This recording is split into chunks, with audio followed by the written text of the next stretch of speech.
오늘 말씀은 말씀이신 예수 그리스도라는 제목으로 말씀을 전가하도록 하겠습니다.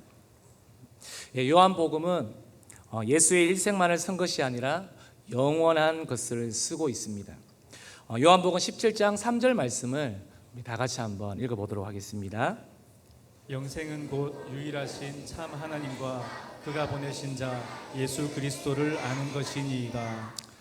즉 요한복음에서는 예수를 믿으면 영생하는 것이고, 영생은 예수를 아는 것이며, 예수를 안다는 것은 곧 예수 그리스도를 사랑한다는 것을 말하고 있습니다. 인간이 하나님을 찾는 것이 아니라 하나님이 인간에게 나타내 주셨다는 것입니다. 요한복음 15장 16절 말씀입니다. 너희가 나를 택한 것이 아니요 내가 너희를 택하여 세웠나니 이는 너희로 가서 열매를 맺게 하고 또 너희 열매가 항상 있게 하여 내 이름으로 아버지께 무엇을 구하든지 다 받게 하려 함이라. 하나님이 우리를 먼저 찾아주셨다는 것입니다. 우리의 발걸음이 교회로 온 것이 아니라 하나님께서 이미 우리 가운데 먼저 찾아오셔서 우리를 주님의 존으로 부르셨다는 것입니다. 이 말씀처럼 하나님께서 우리를 택하시고 먼저 우리를 찾아주신 이유를 알지 못하면 우리가 성경을 이해할 수가 없습니다. 요한복음에는 공간복음에서 말하는 하나님의 나라라는 단어보다는 영생이나 생명이 주로 많이 나옵니다. 요한복음에서는 예수님 자신이 하나님에게서 보냄받은 하나님의 아들로서 하나님 자신을 계시하고 하나님의 구원을 이루는 분이라는 것을 직접적으로 말씀하고 있습니다. 우리의 모든 기준과 판단은 그 근거는 바로 말씀이라는 겁니다. 그 말씀이 바로 예수님이라는 거죠. 요한복음은 전체가 왕이신 그 주님이 누구신지를 잘 표현하고 있습니다. 이것은 창조 원리와도 잘 연결되어 있습니다. 1장 1절은 진리이신 예수가 하나님을 이해하는데 중요한 의미를 내포하고 있습니다. 우리 14장 9절도 한번 읽어보도록 하겠습니다. 예수께서 이르시되 빌립아 내가 이렇게 오래 너희와 함께 있으되 내가 나를 알지 못하느냐. 나를 본 자는 아버지를 보았거늘 어찌하여 아버지를 보이라 하느냐. 나를 본 자는 누구를 보았다고요? 아버지를 보았다고 합니다. 즉 나와 하나님은 하나라고 예수 그리스도는 말하고 있습니다. 예수님을 본 자는 바로 성부 하나님을 보았다는 것입니다. 말씀이 육신이 되었다는 것은 성육신을 표현하고 있습니다. 우리가 신앙생활을 하다 보면 믿는 분이나 안 믿는 사람들이 너 하나님 본 적 있어? 그분이 어디에 계셔? 라고 말하지 않습니까? 그러면 우리는 이렇게 대답하셔야 됩니다. 예수님이 여기 말씀 가운데 있잖아 라고 말할 수 있어야 됩니다. 그 예수님을 보면 하나님을 보는 거야 라고 우리는 당당하게 말할 수 있어야 합니다. 공중권세 잡은 자 사탄은 죄와 악으로 이 세상 인간들을 지배하려고 합니다. 우리가 어떻게 이길 수 있을까요? 우리 너무 잘 알고 있습니다. 그것은 말씀이 육신 되신 예수 그리스도로 이기는 줄로 믿습니다. 예수님이 40일 광야에서 금식하고 난 후에 마귀에게 시험 당하는 것을 우리에게 보여주십니다. 예수님이 신성을 사용하시지 않고 말씀으로 마귀를 물리치십니다. 요한복음은 예수님의 바로 신성을 강조하고 또한 인성을 설명해 주고 있습니다. 예수님은 완전하신 하나님인 동시에 죄가 없는 인간이었습니다. 우리가 책상 등을 가구 등을 만들려고 할 때 기술자는 재료인 나무가 있어야 합니다. 우리 하나님은 창조할 때 무엇으로 창조하셨을까요? 재료가 있었나요? 하나님은 바로 말씀으로 창조하신 줄로 믿습니다. 그런데 이 말씀이 누구신가요? 바로 오늘 말씀하신 예수 그리스도입니다. 이것이 믿어지면 공중에 나는 새도 들에 핀 꽃도 하나님이 붙잡지 않으면 존재하지 않는구나 하는 것이 우리가 이해가 되어집니다. 무로부터 창조가 왜 그렇게 중요할까요? 인간이 자기 식대로 생각하고 판단하기 때문에 이게 무슨 말이야 합니다. 여기에서 우리는 중요한 원리를 발견할 수 있는데요. 1장 1절에 삼위일체에 대해 잘 묘사되어 있습니다. 특히 성자 하나님과 성부 하나님과의 관계가 그대로 나옵니다. 성부 하나님과 성자 하나님은 함께 계시는데 이 말은 늘 딴 생각을 품을 수가 없습니다. 그런데 완전히 이것은 종속되어지는 것이 또한 아닙니다. 독립적으로 또한 움직입니다. 그러면서도 함께 하시기 때문에 그 본질이 동일합니다. 그런데 아버지와 아들의 관계를 몇몇 일부 사람들은 동양의 유교식으로 생각하기 때문에 아버지가 더 크다고 생각을 합니다. 그렇지 않고 바로 동일하다는 것입니다. 이 원리를 이해하게 되면 우리가 좀 더 깊이 들어가 보겠습니다. 하나님은 인격적이십니다. 그런데 예수님이 인격적이시지 않다고 생각할 수가 있나요? 결코 그럴 수 없습니다. 그러면 성령 하나님은 인격적이실까요? 아닐까요? 또한 인격적이십니다. 우리가 신앙생활을 할 때 오류를 범하는 것은 성령 하나님을 에너지나 기운이나 물질적인 것으로 우리가 착각할 때가 있다는 것입니다. 그래서 각 그 본질이 독립적이면서도 하나이다. 그리고 일체이면서도 독립적이다라고 말합니다.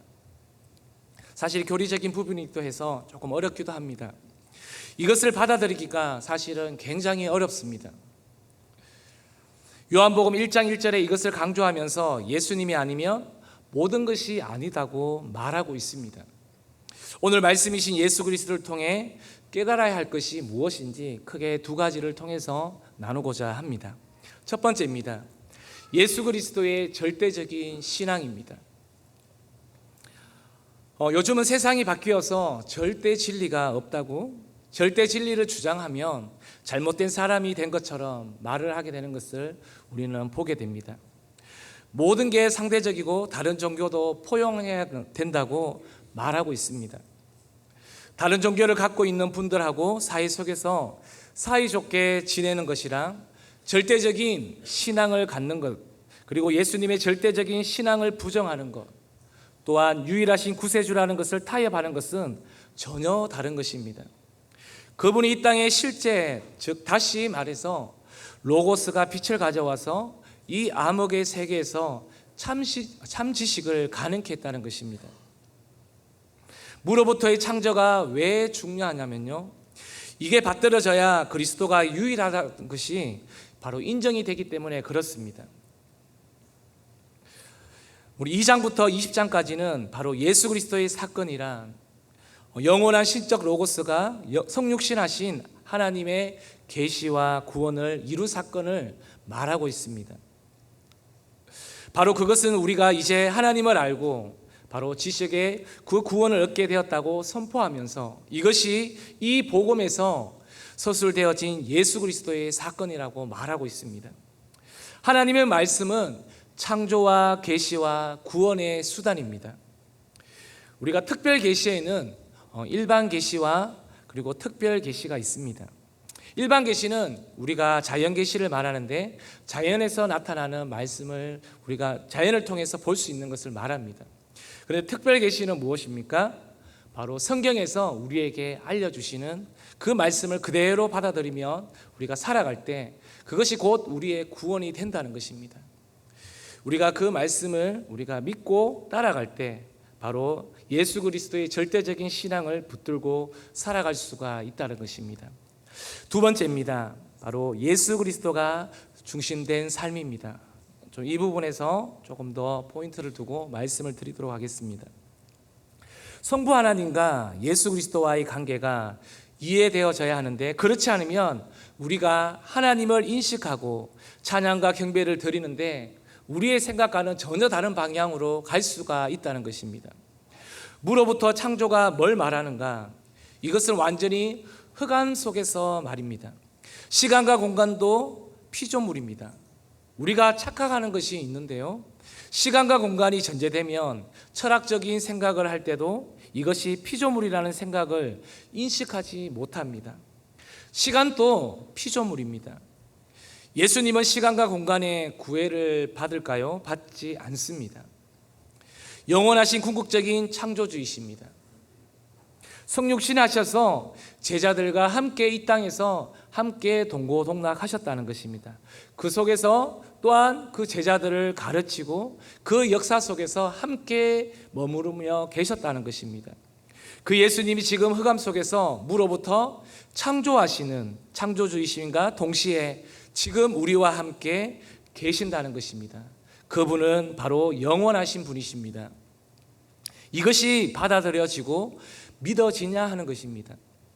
창세기 1장을 우리가 수도 없이 읽었지 않습니까? 그런데 이것이 우리가 진짜 믿어지냐 하는 것입니다.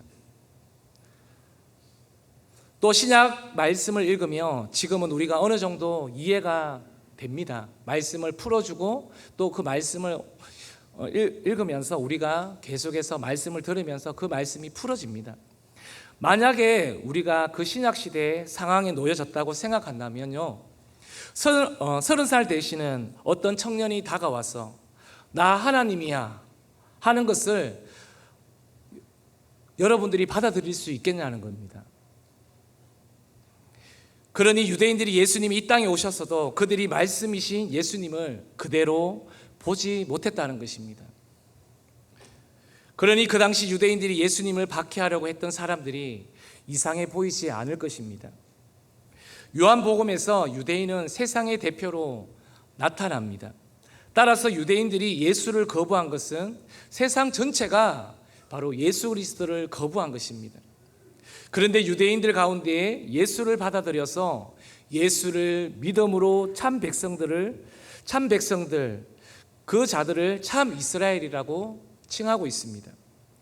이 이스라엘 사람들은 참 하나님의 백성 그리고 그리스도의 계시를 받아들이고 그의 구원을 확정받은 자들을 말하고 있습니다. 인간이 원래 빛이신 하나님께서 우리를 창조하실 때 바로 우리 인간에게만 이성을 부어 주셨습니다. 하나님의 형상을 담게 하셨다는 것이죠. 오늘 새벽에도 담임 목사님께서 말씀하셨듯이 우리는 하나님의 형상대로 지은 존귀한 하나님의 자녀인 것입니다. 그의 형상 중에 강력한 것이 바로 로고스입니다. 창세기 3장에서 타락한 직후에 아담과 하와가 보여주는 모습이 바로 언어의 타락입니다. 그 이야기가 뭐냐면 바로 로고스의 타락입니다. 이 로고스는 이성과 분리시킬 수가 없습니다. 타락 전에는 하나님께서 이것이 그대로 우리 인생 가운데 작동하도록 만들어 놓으셨습니다. 그런데 타락했기 때문에 그 빛이 소멸되지는 않지만 그 빛이 약화된 것입니다. 비유이긴 하지만 우리 본당에 밝기가 조절되는 조광기를 한번 생각해 보십시오. 우리가 찬양을 하고 이제 말씀이 마친 후에 이제 기도의 시간에 들어갈 때 이 조광기의 빛이 약해집니다. 어두워집니다. 빛을 낮춰 놓으면 잘 보이지가 않습니다. 그런데 이 예수님께서 오셔서 이 어둠의 땅을 빛을 밝히시는 분이 바로 나라고 말한다면 어땠을까요? 아마 사람들이 죽이려고 하지 않겠습니까? 빛이신 예수님이 빛을 비추시면 나는 빛을 발산할 수 없는 존재입니다. 내가 원래부터 탁월해서 많이 배웠기 때문에 우리가 빛난다고 우리는 생각들을 합니다. 아닙니다. 우리는 희미해진 그 빛에 진짜 빛이 임할 때 완전한 그 로고스가 회복되어 그때야 빛을 반사하는 존재임을 믿으시기를 바랍니다. 창조를 예수님께서 말씀하셨습니다. 요한계시록에서 말씀하는 새하늘과 새 땅, 이 말은 재창조를 말하고 있습니다. 여러 가지 해석도 있지만 칼빈도 강조하고 있는 것이 뭐냐면 창조했다, 타락했다라는 말을 사용합니다. 이것이 바로 재창조입니다. 그러면 창조를 말씀하셨는데 재창조할 때는 어떻게 할까요? 바로 말씀으로 하신다는 것입니다. 인간이라는 존재가 타락 이후에 어떻게 되었습니까? 사람과의 관계도 왜곡되었고 내 몸도 쉽게 망가졌고 하나님과의 관계 그리고 자연과 맺는 피조 세계와도 단절이 되어버렸습니다. 이것을 완전히 새롭게 재창조하실 때 바로 말씀으로 하셨다는 것입니다. 여기에서 이성이 발달하신 분들은 이런 생각을 하실 겁니다. 하나님은 전능하시지 않습니까? 예수님은 통치자시고 창조주라면서요. 전능하신 그분이 못하시는 일이 뭐가 있습니까? 그러면 예수님도 죄를 지을 수 있지 않습니까? 정의가 아닌데 하실 수 있지 않습니까? 거짓말도 할 수 있잖아요. 왜요? 전능하지 않습니까? 전능하시면 못하시는 것이 없지 않습니까? 악한 생각도 하실 수 있겠네요. 우리의 입으로 하나님은 악한 것은 하실 수가 없어요 라고 말하고 싶은데, 못한다 하면 전능을 부정하는 듯한 느낌을 받기 때문에 그렇습니다. 죄와 악에 대해서 몰라서 그렇습니다. 하나님의 속성이 있습니다. 불의한 것은 하실 수도 없고 할 수도 없다는 것은 아예 그분은 그런 것과는 관계가 없는 분이시기 때문에 그렇습니다. 그렇게 예수님을 바로 알아야 내 신앙이 바로 세워집니다. 일상 속에서 모든 것이 하나님의 뜻이야 라고 말하는 것 속에 어떤 위험이 도사리고 있는지 설명해 드리겠습니다. 1장 1절을 가지고 계속해서 말씀을 드리겠습니다. 모든 것이 하나님의 뜻입니까? 우리가 한번 잘 생각해 보십시오. 자칫하면 그것은 내가 하나님이 되는 것입니다. 죄와 악은 하나님이 만든 것이 아닙니다. 아담이 하나님의 품 안에 있을 때 악이 틈탈 수가 없었습니다.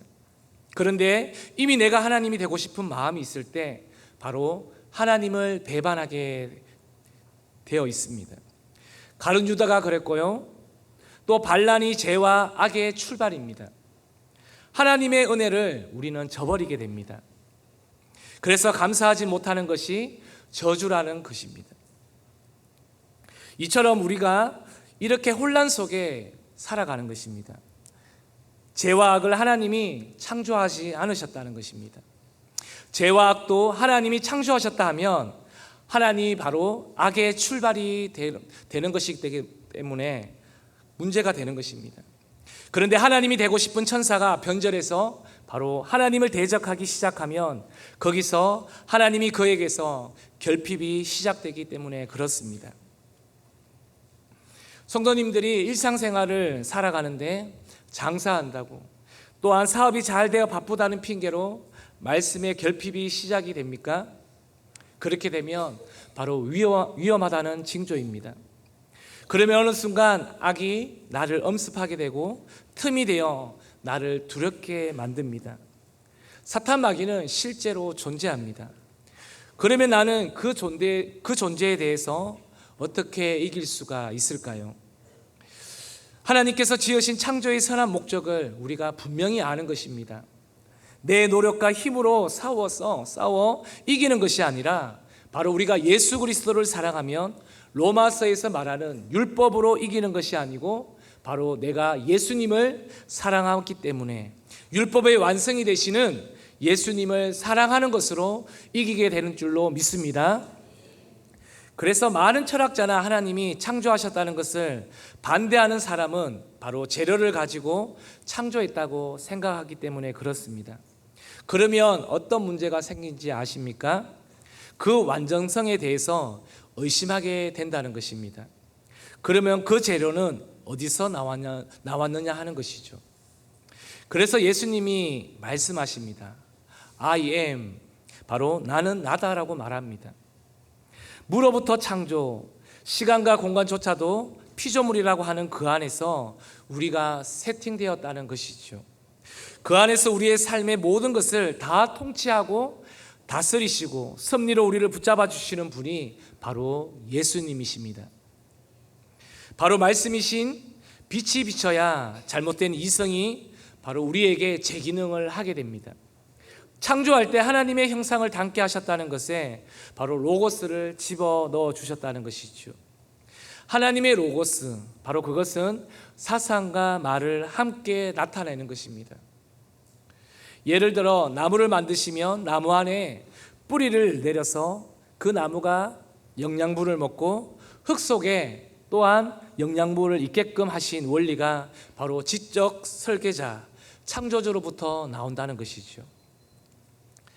여기서 문제가 어디 있냐면 마치 성부 하나님으로부터 예수님이 발산되는 것처럼 이야기하는 것이 바로 이것이 이단이 되는 것입니다. 예수님은 독립적으로 존재하지만 두 분이 함께 계십니다. 그것이 요한복음에서 명확하게 우리에게 이야기해 주고 있는 것이죠.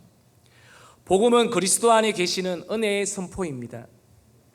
공간복음은 그리스도의 생애와 죽음에 대해 좀 더 자세히 설명하고 있고, 요한복음은 예루살렘에서 하셨던 사역, 그리스도의 직분에 대해서, 그리고 그리스도의 죽으심과 부활이 갖는 능력에 대해서 설명하는 교리를 좀 더 강조하고 있습니다.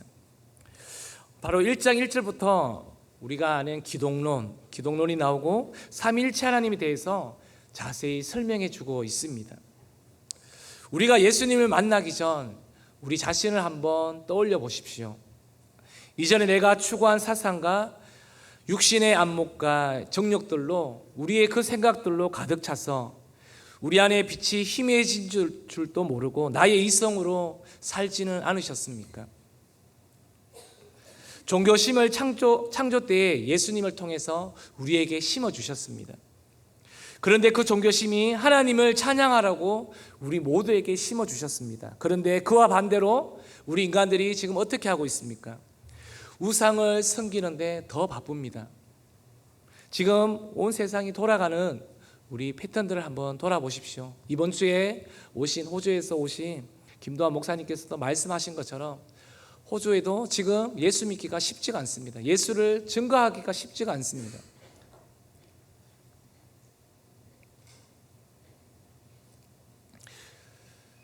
인간은 종교심이 있기 때문에 그 불안한 마음을 뭔가에 기대야 합니다. 참 진리신 주님을 모르면 바로 내가 원하는 대로, 내가 찾고 싶은 대로 우리는 따라 살아간다는 것이죠. 결국 진리 되신 빛이 우리 삶에 비춰지면 그 말씀이 바로 우리 말씀이 들어와서 그 관계도 회복되어지고 내 삶도 바로 잡아지게 되는 것입니다. 말씀이 중심이 되어지면 바로 예수 그리스도를 통해 결국 우리와 죄와 사탄의 유혹으로부터 이기게 된다는 것입니다. 이러한 원리가 내 삶에 느껴지면 이전에 사물을 그냥 지나쳤던 그 눈이 달라지게 됩니다. 언젠가 제가 교회 부근 교회 옆에 산돌공원이 있지 않습니까? 산돌공원 쪽으로 이렇게 돌려고 이렇게 공원 쪽을 지나가는데 하늘이 너무 아름답더라고요. 그런 하늘을 한번 본 적 있습니까? 하늘을 이렇게 볼 조차 시간이 잘 없죠. 바쁘셔서. 그래서 하나 준비했습니다. 잘 보이는가요? 사진 기술은 좋지는 않지만 제가 한번 찍어봤습니다.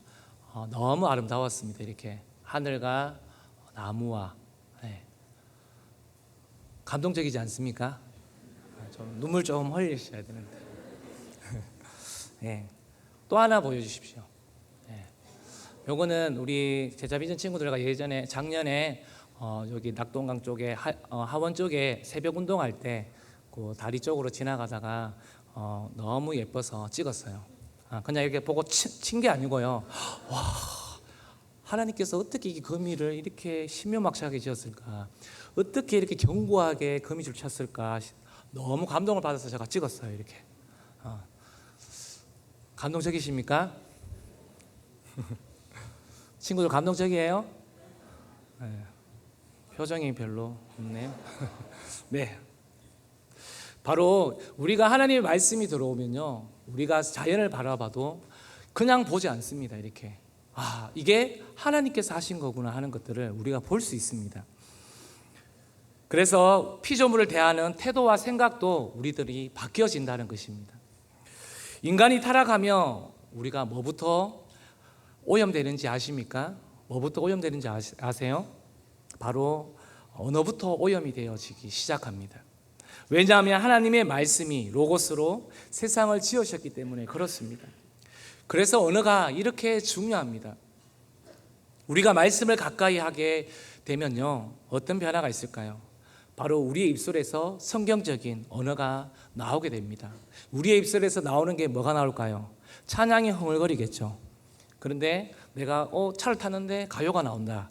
그럼 평상시에 교회는 찬양을 부르는 척 했지만 밖에서는 계속 가요를 듣는 거겠죠. 그래서 우리의 입술이 이렇게 중요합니다. 뭐가 흘러나오는지, 우리의 말이 가정에서 무슨 말이 흘러나오는지, 언어가 이렇게 중요하다는 것입니다. 바로 이런 분들은 늘 주님을 송축하고 하나님을 높여드립니다. 어느 곳에 있든지 이분은 하나님을 높여드릴 수밖에 없습니다. 하나님을 사랑한다고 고백할 수밖에 없습니다. 그것은 내가 주님과의 사귐이 친밀감으로 지내고 있다는 증거입니다.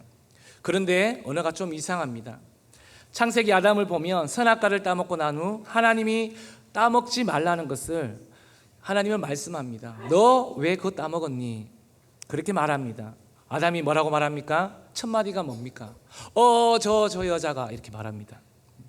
먹으라고 삿대질을 하면서 이때부터 바로 언어의 타락이 나오지 않았을까요? 바로 이것이 뭔가요? 이것이 바로 고소입니다. 사탄 마귀가 하는 짓이지요. 창조주가 피조물에게 한 가지 이 선을 넘지 말라는 것이 있습니다.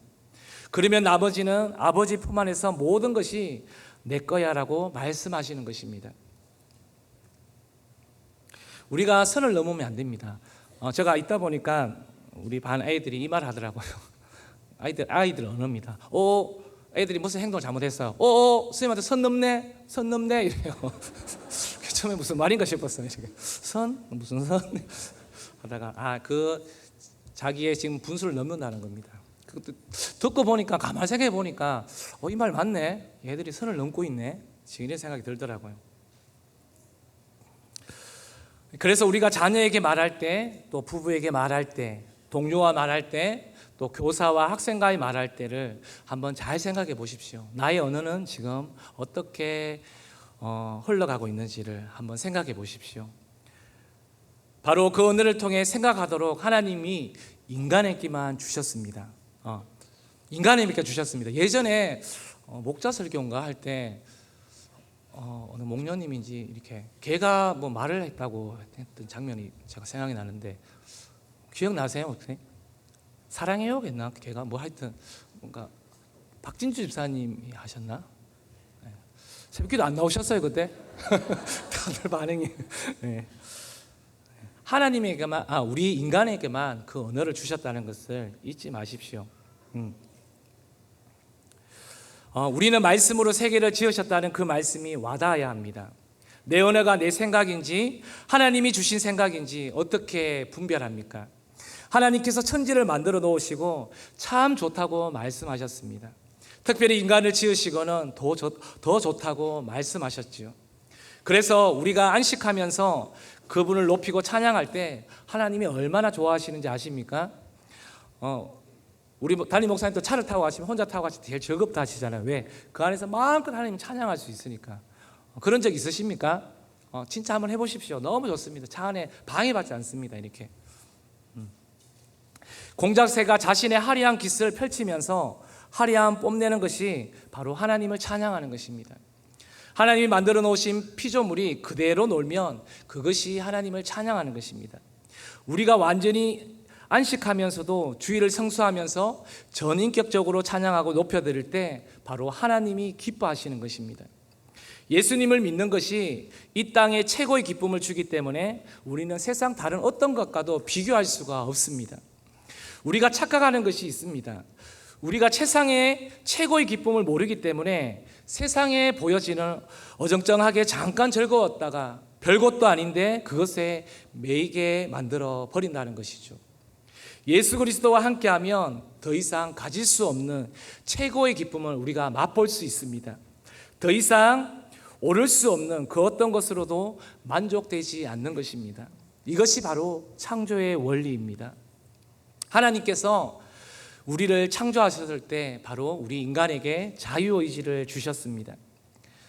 여기 앉아 계시는 또 남편과 아내가 결혼하고 보니 나와 잘 맞지 않네 이렇게 후회한들 이미 시간은 지났습니다. 우리는 함께 그것을 겪으면서 살아갑니다. 우리는 이럴 수 있습니다. 왜요? 지금 우리가 그때 잘못했던 맞든 그것을 그때 우리가 선택했기 때문에 그렇습니다. 연애 때는 내가 맞다고 생각했던 것들이 살아가다 보니 기대와는 다르게 하나씩 무너지는 것들을 우리가 경험했지 않습니까? 그렇다면 이것 또한 하나님께서 허락하시는 것입니다. 그래서 서로를 어떻게 합니까? 계속해서 맞춰가면서 또 그러면서 자기를 낮춰가며 그러면서 그 가정을 만들어 가시고 성장시킨다는 것을 우리는 아시기를 바랍니다. 바로 우리에게 자유의지를 주셨기 때문에 그렇습니다. 그래서 우리의 자유의지는 하나님을 거역하거나 말씀에 위반되지 않으면 괜찮다는 것입니다. 메시아 그리스도, 우리 요한복음 1장 41절을 한번 읽어볼까요?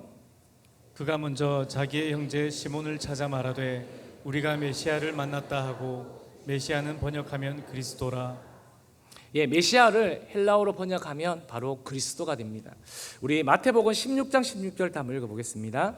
시몬 베드로가 대답하여 이르되 주는 그리스도시요 살아계신 하나님의 아들이시니이다. 예, 이것을 보면요, 그리스도 그리고 메시아, 기름 부음을 받은 자 같은 말입니다. 전부 다. 유대인들은 오실 메시아, 그 옛날 다윗왕처럼 위대한 정복자의 칼을 들고 로마의 압제를 몰아내고 강한 이스라엘 왕국을 회복시킬 것을 꿈꿨기 때문에 그렇습니다. 그러다 보니 진짜 메시아가 오셨을 때 그들이 들었던 그 메시아와 매칭이 되지 않는 것입니다. 여기서 깨달을 수 있는 것은 말씀을 말씀 자체로 받아들이지 않으면 내가 원하는 방향으로 왜곡하기 시작합니다. 그들이 생각했던 그 예수님이 아니기 때문에 유대인들은 예수님을 못 알아본 것처럼 우리도 그럴 수 있다는 것입니다. 대표적으로 사울이 했던 짓을 우리는 알 수가 있습니다. 바울이 되기 전에 자기는 열심히 하는데 예수의 사람들을 핍박하고 예수님을 대적할 수 있습니다. 바리새인으로 살면서 내가 예수의 제자라고 착각할 수 있다는 것이죠. 그러기에 말씀을 우리가 깊이 묵상하면서 성령의 조명하심 속에서 우리의 인격을 구성하고 우리를 다스리셔야 합니다. 그것을 놓치니까 바로 우리가 바리새인이 되는 것입니다. 예수님이 절대적 가치를 알아야 하는데 우리 너무 잘 아는 세 가지 직분을 갖고 있습니다. 제사장이시면서 왕이시고 선지자이십니다. 오늘 목사님께서도 몇 가지 말씀하셨는데요, 구약에 나오는 엘리야, 엘리사도 한계가 있습니다. 그러나 예수님은 하나님이시기 때문에 한계가 없는 줄로 믿습니다. 선지자라는 이야기는 바로 하나님의 말씀을 대언합니다. 그런데 예수님은 성부 하나님의 말씀입니다. 그 자체로 하나님 아버지 말씀입니다. 본인이 창조주시기 때문에 그렇습니다. 말씀으로 세상을 창조했기 때문에 우리는 이해가 되어집니다. 또한 제사장이십니다. 하나님과 우리의 관계를 회복시켜 주십니다. 예수님을 통하지 않고는 이 관계는 절대로 회복되지 않습니다. 그래서 화목제물 되셨다고 육체로 막힌 담을 예수 그리스도를 통해서 그 담을 허셨다는 것이죠. 마지막으로 왕이십니다. 요한복음에서 가장 강조하고 있습니다. 1장 1절에서 바로 18절까지 왕의 사역으로 볼 수가 있습니다. 이미 창조 이전부터 계셨던 바로 그 창조주 왕이신 바로 예수님의 사역, 그것은 1장 19절에서 19장 42절까지 성육신 하신 왕의 사역까지 이렇게 쭉 나열되어 있습니다. 그리고 마지막 20장 이후는 바로 부활하신 왕의 사역입니다. 여기에 대해서 바로 요한복음은 계속해서 말씀하고 있습니다. 왕은 통치하고 다스리십니다. 통치하지 않으면 왕이 아니지요. 그러면 내가 나의 왕으로 받아들이지 않으면 관계가 없다는 것입니다. 예수님이 왕이시려면 통치를 받아야 합니다. 통치를 어떻게 받습니까? 말씀을 통해서 통치를 받아야 합니다. 풀 한 폭이 살아있는 것조차 요한복음을 통해 보자면 그로 인하여 지연바 되지 않는 것은 하나도 없기 때문에 바로 그로 말미암아 존재한다고 바로 요한복음은 말씀하고 있는 것이죠. 그래서 예수님이 붙잡아 주시지 않으면 풀 한 포기도 존재할 수 없다. 이게 무슨 말입니까? 우리 삶 속에서 말씀이신 예수님이 우리를 꽉 붙잡고 있어야 한다는 것입니다. 우리는 매일의 삶 속에서 말씀의 조명을 받고 우리는 살아야 합니다. 그래서 우리 담임 목사님께서 이번 주도 말씀하셨죠. 우리가 앞에 있는 근위자를 우리가 잘 따라가야 됩니다. 지도자가 없으면 우리가 사사시대처럼 우리의 소견이 의로운 대로, 우리 소견이 맞는 대로 방향을 끌고 갑니다. 그 안에서 무리를 지어서 당을 만들어서 끌고 간다는 것입니다. 그렇게 되어지면 어떻게 됩니까? 교회는 무너지는 것입니다. 가정이 있습니다. 가정이 있는데 분명히 아빠 엄마가 있는데 다른 사람이 끼어들어 보십시오. 그럼 그 가정은 파산되는 것입니다. 그래서 그 근위자 말씀을 통해서 우리는 이끌림 받아 살아간다는 것입니다. 교회도 마찬가지입니다. 하나님은 나를 로봇으로 창조하지 않으셨습니다.